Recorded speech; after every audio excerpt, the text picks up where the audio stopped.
morning, good morning, morning, good morning, morning.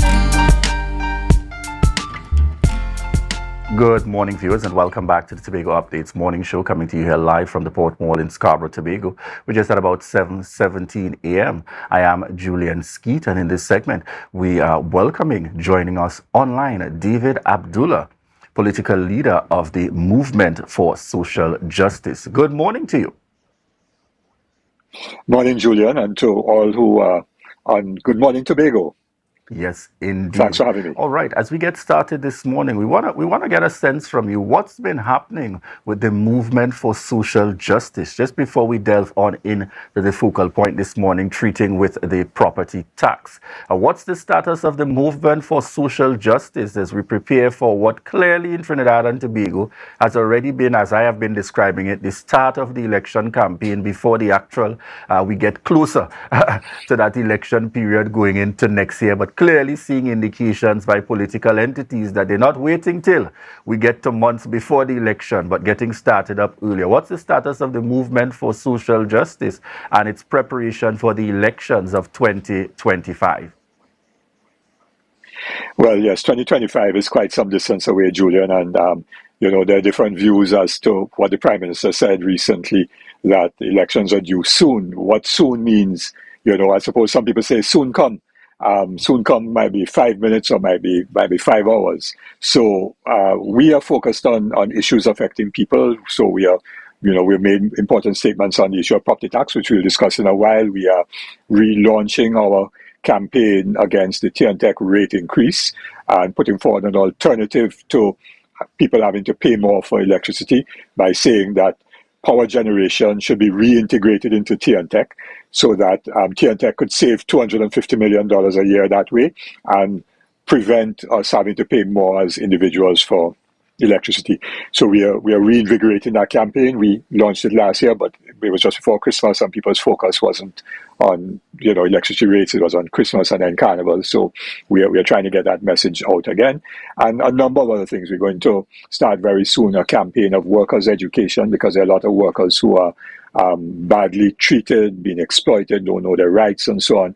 So we are going to also engage in public education and information to the hundreds of thousands, particularly of those workers who are not unionized and therefore are vulnerable and who don't have a voice. So we are doing some important work on the ground, quite apart from going back into a number of communities. But our executive actually is meeting this weekend. The party activists met 2 Sundays ago. And, so the party is active. Issues of elections will come when we decide we have to then focus on that aspect of party work. All right, thank you there. So we're speaking property tax. We're delving on into that topic, getting a perspective from the Movement for Social Justice. You have made a very profound statement. Those who have more corn should feed more fowl, in these circumstances, and I suspect quite naturally, indicating that the feeling or the perspective or the view of the Movement for Social Justice is that this property tax should not be applied far and wide across Trinidad and Tobago in the first instance. I want you to give us a little clarity and to give your perspective a little more definitively in terms of that of the Movement for Social Justice when we speak regarding the current property tax that is being implemented in Trinidad and Tobago. Yeah, thanks, Julian. So we start from understanding of policy, and policy for us in terms of taxation ought to go back to an earlier period when we had what is known as progressive taxation. In other words, those who earn more paid more, not just in terms of the fact that you're earning more and you pay 25% of $100,000 obviously is more than 25% of $50,000, and so the person earning $100,000 will pay more. But more fundamentally, if you're earning $1 million, you shouldn't be paying 25% of $1 million. You should pay, say, 35 or 40% of $1 million, and that is progressive taxation. That approach, which we had in the 60s and 70s and so on, and early 80s, went out the door when economic policy change to what is known as neoliberal economics, where the rich, it was okay for the rich to get richer, and then they would create some opportunities, trickle-down economics. And so whether you were earning $1 million or $100,000, you pay the same flat tax rate. And to make up the deficit and the loss of tax revenue, the government then introduced a sales tax or value-added tax, which again is a flat rate. So if you're buying a vatable item and you're earning $100,000 a month, you pay the same VAT as somebody earning $10,000 a month. And so that is not progressive taxation. So when it comes to property taxes, we are saying, well, there are several issues involved. One is in terms of seeing it as a progressive tax. In other words, that the people who are earning incomes from their properties, commercial properties, industrial properties, and the Minister of Finance in his last budget speech in October said, and we have to take him, I don't have information to contradict that there are 600,000 properties in Trinidad and Tobago, 400,000 residential, 49,000 commercial, 3,000 industrial, and 148,000 agricultural. Let's leave out the agricultural because we need people to produce food. We don't want to make it more difficult for farmers who are already, suffering a lot and finding it difficult to provide food security for the country and deal with climate change and reducing our food import bill.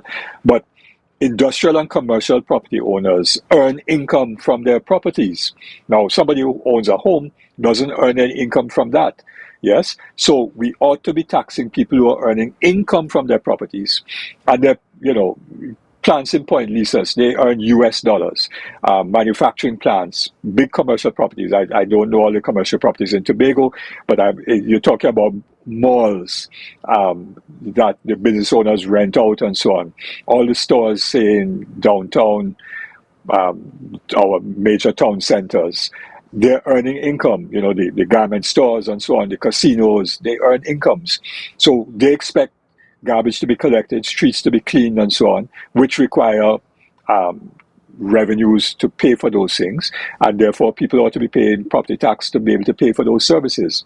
But the government is giving those business owners a blight, and we are saying no. Start off with them. In any case, by starting off with those who have more corn, what it will also enable, because they're a smaller number, 3,000 industrial, 49,000 commercial, it means that you could get that right before you try to tackle that huge number of 400,000 in terms of getting the base upon which you're going to calculate the tax estimated correctly. And that's a second issue. How do the government arrive at the annual rental value of a property? But that's a second aspect of this very important thing. But the first thing is, let us start with those who are earning incomes from their properties. Hotels, for example, earn an income, but they're not going to be paying property tax. That to us is wrong way around. Let those who are earning an income from their properties begin to pay property tax first, and then go to the multi-million-dollar homeowners, because someone who has 3 homes valued at $2-3 million each. Why don't we start with them before you get to someone who is a public servant or a worker somewhere who has saved over the years and has a modest home, or somebody who has retired and has a modest home and you want to tax them? No, start with those who have more corn at the top end and then gradually work your way down over time. All right. One of the things we saw quite recently, of course, in the House through the minister is attempting to respond to some of these concerns. And by that, I mean when the 3% would have been applied based on the formula utilized, it was felt by many that the value that was still being required in terms of that dollar value for payment appeared to still have been a bit onerous. Whether you you are in that higher bracket and felt it was too much to pay, worst off for those who are in that middle and lower income bracket. Do you feel that the reduction and the decision to reduce from 3 to 2% now would have any kind of real impact, especially when one looks at the average man that is required to find these funds to pay a property tax? Yes, so there are two elements of how you arrive at how much somebody is supposed to pay. One is the formula, and the formula is your annual rental value discounted by 10% and then multiplied by a percentage. And it was 3%, the minister reduced it to 2%. Perhaps in response to the fact that whether it's elections coming, you mentioned elections at the start of your interview, whether it's because of elections and the need to appease voters or whether they really genuinely care, whatever the reason is, he's reduced it from 3 to 2%. The problem is whether it is 3%, 2%, 1%, 10%, it is what value is that percentage being calculated on. So there was one report in one of the daily newspapers last week of a elderly gentleman standing in front of his home saying that his document from Board of Inland Revenue stated that his annual rental value of his home was $96,000, which would be $8,000 a month. When you looked at the home that he was standing in front of, assuming that's a correct report, there's no way that home could be rented for $800 a month, far less $8,000 a month. Yes? So how did the government or the valuation division of the Ministry of Finance arrive at the annual rental values of people's property? And that is hugely problematic. And the government had 9 years because, as the Prime Minister said in Parliament yesterday, the debate, they announced in their manifesto in 2015 that they were going to introduce property tax. They repeated it in 2020 elections. And therefore, it was always the government's, this PNM government's intention to introduce the property tax. What they therefore ought to have done, having come into government, is to have a proper process. And I don't recall, if I'm wrong, perhaps I'm stand to be corrected, but I don't recall that there was any process of serious public discussion involving real estate agents, valuators, and homeowners, property owners, the business community, and so on, different chambers, to discuss in a very real way what is the best methodology of arriving at a base figure upon which property tax will be calculated. In other words, are you going to use the annual rental value? Are you going to use the actual value of a property? Because it's complicated. You could have one street, and at the one end of the street, you have a gated community with multi-million-dollar homes, and the street next door, your homes might be quite modest, but it's in the same general geographic or area. That's right. I want to ask you very quickly, because we are just out of time. The property tax is something that is, as some describe, as required in a country. It's not possible, based on how our country operates, the need to generate revenue, etc., to live tax-free. Is the MSJ supporting what might be a different mechanism for calculating property tax, or is the MSJ saying no to property tax altogether, like some other political entities? I know that it's challenging, but you got 30 seconds to give me that in the wrap-up. All right. Now, we are saying we don't oppose property tax, but it must be done in a progressive way. In other words, who are more corn must feed more fowl.